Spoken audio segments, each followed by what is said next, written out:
When to ask for more money on brokered opportunities. We're going to talk about that on this segment of the Gig Geezer.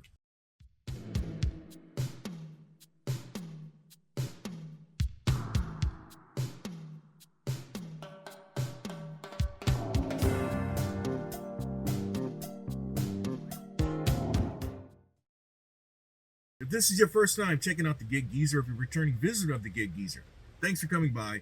And if you would not mind, hit that subscribe button, give my content a thumbs up, share my content among others, and I definitely welcome your comments in the section below. Today is a rainy, nasty, ugly Saturday, January 6, 2024. The basis of this segment of the Gig Geezer is based on some recent experiences I've had with brokers with respect to brokered opportunities. And that is asking for additional monies before the load opportunity has been closed out. Now, I think back to my experience working at a car lot. Now, if you want to get yelled and cursed at by a sales manager, leave money on the table. Now, what I learned looking back is that you can't be timid with customers. If you want their business, you got to ask for their business. Also, customers have their agenda, so does the car lot. And somewhere you're the conduit. You're the person who's trying to supposedly work on behalf of the customer to get a good deal for them. But at the same time, you're actually the main pawn for the dealership, in that you're trying to hold money back for them. And that's how the dealership makes its money. Personally, I had a mixed experience working at a car lot, in that the very first lot I worked at, because I made an immediate transition from newspaper business to working at a car lot, I got beat up a few times, and I got yelled and cursed out at many a times by sales managers. And over time, I learned how to hold back money and make money on deals. But it wasn't until the second car lot that I worked at where I began to make money. But even then, the way I went about doing things still ticked them off. Now, this is not about working at a car lot, I promise you. But this is kind of a backdrop as to how I learned some of my negotiating skills when dealing with brokered opportunities. One of the things that I have mentioned in a previous Gig Geezer segment, though, is that you can't be timid. You have to ask for the business. And that is basically the mindset that I have when I'm dealing with brokers and with the opportunities that I see out there that I try to bid on. Now, what I'm going to do is I'm going to present a few scenarios from recent opportunities that I had in which I had to go back and get money. Now, the reason why I say that I had to go back and get money on these deals is because, first of all, let me explain the initial thing, the initial process of money and brokered opportunities. The first one is your inquiry, as what I'll call it. The inquiry is when you see a load that's been posted by a broker. They have an offer that's out there. Let's say in this particular, they have a load that's out there, and let's say that they put out there $900. In fact, this is a scenario that kind of will play out, but I'm sticking to the script here. So the load offers $900. The trip is 1,000 miles. Now, on that initial inquiry, this is where you're going to try to put in for as much money as you think you can get on it. And so what happens is you may bid $1,250, which is what I did in an exact scenario here. $1,250. The broker comes back and says, well, we'd like to be at another number. I said, I'll come down to 12 and that's it. Now, okay, well, we'll see what I can get on it. Well, the broker comes back and says, you got it, 12, let's book it. That's exactly what happened on that particular load. And it happened to be one that went from Charlotte to Temple, Texas. But there was actually more money that I'll explain a little further into this segment of the Gig Geezer. Now, so when you're inquiring and bidding, you're trying to bid for a number that makes sense. Only thirsties bid for numbers that don't make any sense whatsoever. And that has been a recent topic of discussion that I've shared in recent segments of the Gig Geezer, as like with this one here, and then further back like this one here. But Well, now here's where the conversation of some recent opportunities really come into play. And I know that we're about 5 or 6 minutes into this segment of the Gig Geezer. And if you like the content that's been provided in this segment or in any other segment, hit that subscribe button, give my content a thumbs up, share my content among others, and I definitely welcome your comments in the section below. My last 3 brokered opportunities were these: a trip from Manning, South Carolina, back to West Columbia. I bid and got 200 on it. The trip was actually like 70 miles. They said 65, but it was more like 70 miles. The one before that is one that I posted on my community page. A trip that a brokered opportunity that took me to Miami. It was actually from Charleston to Miami. The miles were 585. I bid 750, got 750 on it. The third one was a shorter trip, a shorter trip than even the Manning one. It was from Charleston, South Carolina, to a place in the boonies, Andrews, South Carolina. And this is one that I completed on multiple occasions, but the offer amount was $235. I booked it at $235 because that was more than what I have seen on that opportunity. The previous opportunities that I've had were booked at $200. In fact, typically the offer amount was somewhere between $175 and $190, and I always got it at $200. And so when I saw $235, of course, I'm gonna take that one. I'm not, and it's a short trip. It allowed me to be back in position to do something else. And in fact, as a side note, upon completing that order, that's when I booked the Charleston to Miami opportunity. So what you need to know is that when you bid, there's going to be there may be a counter offer, and sometimes you may be able to counter offer to that counter offer. It's been my experience where it doesn't happen often, but there is typically a bid. There's an offer, there's a counter offer, and then they may counter again, and they may afford you the opportunity to counter again, but then usually that's it. But ultimately, if you play the geezer route, you're going to lose more than you win, but you're going to make more money than the thirsty who takes any and everything. If you'll notice, all three of these recent opportunities, in fact, all 3 of them occurred this current week, were more than the accepted standard of $1 a mile. But here's where situations arise when you have to ask for more money. And when you ask for more money, it can provide a small or significant bump in what your total pay is going to be for that opportunity. Now, in this particular, in the first case that I'm going to bring up is what's called touch freight. It has been my experience that very few brokered opportunities that you will have is going to involve you touching freight, in that where it may say on the order description or even on the rate confirmation sheet that driver assist is needed for loading and possibly unloading of a load. Usually, if you have to touch that freight for a valid reason, then it is your responsibility to get in contact with the broker and let them know that, hey, I'm having to touch this freight. Hey, you need to get in contact with the broker and tell them, hey, look, I'm having to touch this freight and I'm asking for this amount of money for doing it. And they'll usually get back with you. Invariably, they will grant you the money that you requested, but typically it has to be a reasonable amount. It can't be something crazy. Now, in the case of the Manning to Columbia opportunity, the background behind this one was that this freight had to absolutely positively have to be there at the Federal Express hub at the Columbia airport by 9 o'clock.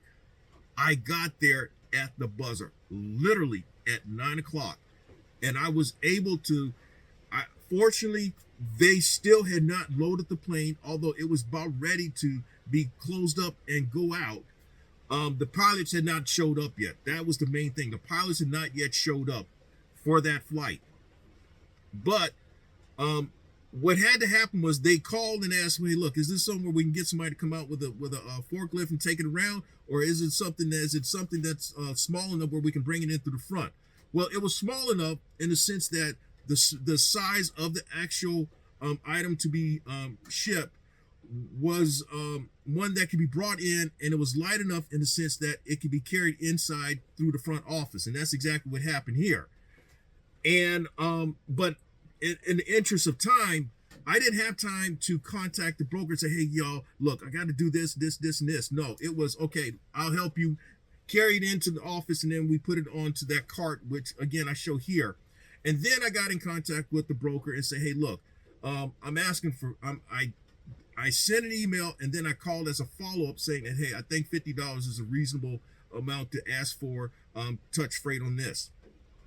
Ultimately, I got the $50. So for this opportunity, I was paid $250 for 70 miles, a 70-mile trip, plus a little bit of physical effort. Now, there are situations where you need to contact the broker. If there's a time element that allows for you to do so, you need to contact the broker before it is done. But in the situations that I have had, at least the most recent situations, I didn't have that luxury. In fact, I had a broker to try to use that against me, saying, well, you didn't contact us. I'm like, no, if you look here, I called at this time. I followed up with an email 2 minutes later with this, and I'm asking for $100 for this touch freight. In that particular situation, this occurred, if memory serves me correct, in early December. It was an airport pickup in Charleston going to Somerville to the Volvo plant. And it was a situation in which the pilot had to maneuver the skids off the plane. In the interest of time and all, I helped him load my van with these various skids. And so, again, what ended up happening was that I contacted the broker whom I had dealt with about this opportunity and told him, hey, look, this is what's going on. He told me, well, look, I'm about to leave, and the guy that you need to deal with, he'll be coming on in about 30 minutes, and so you need to get in contact with him. So I sent an email as a follow-up. So when I got in contact with him, he tried to tell me, well, look, man, you didn't, I gotta go back and contact the customer about all this stuff and blah, blah, blah, blah, blah. And I'm like, hey, look, man, this is what happened. I told you. I called it this time. I sent the email less than 2 minutes later. This was all in the interest of time. And listen, this was a time-sensitive thing as it was. So he ended up paying me the $100 extra. So I earned on that 26-mile trip $315. Now, I know that we're almost 15 minutes into this. I'm not going to be talking much longer. I'm not going to keep this on longer, but these are some scenarios in which I believe that when to ask for additional money. Wrong addresses. There are times where you get a rate confirmation sheet, you may get a purchase order or a bill of lading, and the address that is given for the drop-off location or even for the pickup location is incorrect. And if that be the case, you need to reach out to the broker and let them know that, hey, this is what's going on. This is not the right address. I had to go here to drop off this. And usually, if it is an egregious distance, then they're going to grant that. Now, how much you ask for, that's on you. Typically, it's been my experience. I've asked it. Usually, the number that I'm asking for is $50 for that one too, and that was the case in Miami this week. What I was given was the generic address to Miami's airport, along with the passenger terminal to where I'm supposed to drop this off. Now, I knew from experience, having done runs to Atlanta and to Charlotte and to Charleston, that, hey, you don't drop off at no terminal. You go to an air cargo warehouse where these things were received and then loaded out to the plane or sent out to the planes. So I ended up having to get directions from a Miami police person and then ultimately from a Miami airport security person who really pointed me in the right direction. And so I had to let the broker know. I called first, I sent an email, and I even sent a picture of the actual building with the address happening to be on there to let them know that, hey, y'all gave me the wrong address. Now I want $50 for this. I got the $50. So the trip, paying instead of paying $750, it paid $800, which provided a nice little bump. Now, just for fairness sake, you know, we talk about thirst and all that stuff. I shared this with a driver about how much I bid on it. And normally in the past, whenever I'd see a Miami opportunity, I'd normally bid $800 to $900, maybe an upwards of $950. I actually left probably $100 to $150 on the table with this. And but you need to check out my community page as to why I even went after the brokered opportunity anyway. In fact, I have a history. In fact, if you check out this segment of the Gig Geezer, I explained why I tried to book a load from Knoxville, Tennessee to Miami. Moving on. Another opportunity in which you're typically going to ask for money is detention time. Detention time is money that you're requesting for having had to wait for a significant period of time to be loaded with the freight that you'll be transporting. Typically, you have to wait at least 2 hours, but some brokers will try to move the goalposts and say 3 hours. And that's exactly what happened with the Miami opportunity. Now, it just so happened that I arrived early enough, knowing South Florida, having lived there, that traffic is going to be bad by a certain time.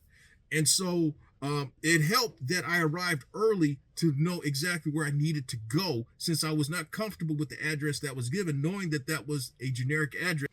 Now, it took basically 3 hours from the time I arrived at the airport when I first contacted the broker about this bad address to when it was finally dropped off and I notified them. It was 3 hours. And when I spoke with the broker, he says, "Okay, I'll try to get you the wait time. You're gonna get the money for the bad address. We'll see if we get you with the wait time." Well, he comes back and tells me, "Well, I can't do it, man, because the customer's saying, well, the office didn't open until 8 o'clock, and so they denied that request." Basically, they moved the goalposts and saying that I needed to wait until another hour before they would have paid detention time. That one is, I have gotten detention time in the past, but I've also had brokers to try to really nitpick on me and say, "Okay, well, look, we're going to give you a prorated amount after that wait time." So that's one that they like to really try to jack you around with. And so you just have to be mindful. You may get it, you may not get it. I will give you one good example where I did get detention time. I mentioned about the Charlotte to Temple, Texas run, where I got $1,200. Before I left Charlotte, I got $1,350 for it, because there was a big mix-up in terms of when I got to the pickup location, when I got to the shipper location, there was a big mix-up, and I got in contact with the broker, and it looked like it was gonna be a significant wait time, blah blah blah blah. And then about a couple hours later, I was loaded. I had to notify them that I was loaded and that I was heading out to Texas. I negotiated for that one because of the big mix-up and all, and because of the trip. I negotiated for $150, and I got $150. So I earned on that trip going from Charlotte to Temple, Texas, $1,350 on the 1,000-mile run. The last example I'm going to share in this segment of the Gig Geezer, and by the way, if you like the content that's been provided in this segment or in any other segment, hit the subscribe button, give my content a thumbs up, share my content among others, and I definitely welcome your comments in the section below. The last one I'm going to share in this segment is what's called layover. Layover is when you arrive, you're in a situation where you have to hold the freight overnight. That's basically what it amounts to, where you have to hold the freight overnight or an additional day or days. And I've had a couple scenarios where I've gotten layover money. In fact, in the interest of fairness, my very first brokered opportunity, which was from Charlotte to San Antonio, I got $1,200. It was on the trip from Charlotte to San Antonio, which I've shown many a times. I got $1,200 on the initial bid, which is slightly more than what was offered.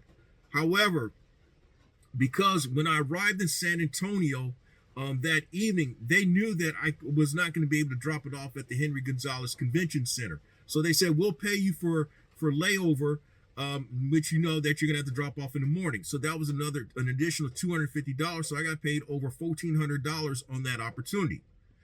The most recent, or the last opportunity in which I got layover money, was Labor Day weekend 2023. This was an opportunity from Somerville to Anderson, South Carolina. It was basically a $200-mile trip. It was paying $250. Not a good run if based on that money. However, I caught a big time break on that one. In that, first of all, I waited there over 3 hours before I even was loaded. So my getting to Anderson by a certain cutoff time was already in peril. It was in danger. And so I sent emails to the initial broker whom I dealt with. He didn't respond. I got his phone number. I sent him text messages. He really didn't respond. And so what happened was, this broker whom I dealt with was not the broker whom I normally had dealt with at that time for brokered opportunities with that particular company. And so what I did was, before I left, I happened to get in contact with my regularly assigned broker, and I had her being a party to a three-way conversation with the customer, the people in Anderson, to find out if I might be able to if they might allow me to get there after their cutoff time. They told me no, would not be able to, because of being holiday weekend. You would have to wait until Tuesday to drop it off. So that meant I held their freight from Friday till Tuesday morning. And that meant that I was going to get an additional $1,000 because it was $250 each day for layover. Now, did they want to pay that? No. And they tried every way possible by delaying and ignoring me, be it the original broker whom I dealt with, and then that broker's boss.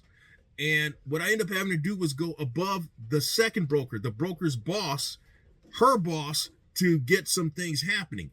And so she grudgingly and was very angry about responding to my emails, and granted me the $1,000 layover. I said, well, what about the wait time? She said, do you want the detention time or the layover? Well, that was in fact, I shared that on this segment of the Gig Geezer. I said, well, that's an easy decision. I'll take the layover money. So instead of being paid $250, I was paid $1,250 on a 200-mile trip that lasted the course of 4 days. But you have to be very proactive when dealing with these brokers, and you also have to be very resolute when asking for the money, because if you're timid about asking for your money, there's a good chance you won't get your money. But hopefully you get something out of this segment of the Gig Geezer. Hopefully this will help you if you are one who has your own authority and you book your own loads. Hopefully this may help you when you're dealing with a carrier that you're driving with and you have these type of situations. You have to speak up for yourself. Again, you have to be resolute. You have to be proactive, because if you're not, you won't get the money in most cases. And with that, if you like the content that's been provided in this segment of the Gig Geezer and any other segment of the Gig Geezer, hit that subscribe button, give my content a thumbs up, share my content among others, and I definitely welcome your comments in the section below. I'm Edward Lane, and as always, may your grind and may your hustle continue.